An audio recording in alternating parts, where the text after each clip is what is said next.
আন্দামান ও নিকোবর দ্বীপপুঞ্জে অবস্থিত cellular jail ভারতের স্বাধীনতা সংগ্রামের এক নির্মম অধ্যায়ের নীরব দলিল। ব্রিটিশ সরকার ১৯০৬ সালে এই কারাগার নির্মাণ করে। উদ্দেশ্য ছিল একটাই, ভারতীয় বিপ্লবীদের মূল ভূখণ্ড থেকে বিচ্ছিন্ন করে নিঃসঙ্গতার মধ্যে মানসিকভাবে ভেঙে ফেলা। জেলটির নকশা ছিল অভিনব ও নিষ্ঠুর।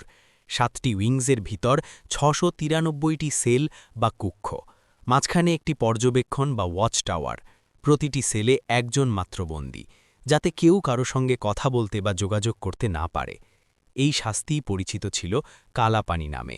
এই জেলেই বন্দী ছিলেন উল্লাসকর দত্ত, বারীন্দ্র কুমার ঘোষ, বটুকেশ্বর দত্ত সহ বহু অগ্নিযুগের বিপ্লবী।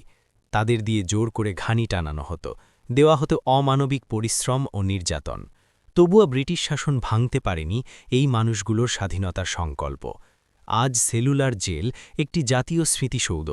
এটি আমাদের মনে করিয়ে দেয়, ভারতের স্বাধীনতা সংগ্রাম ছিল ত্যাগ, যন্ত্রণা আর অদম্য সাহসের ইতিহাস।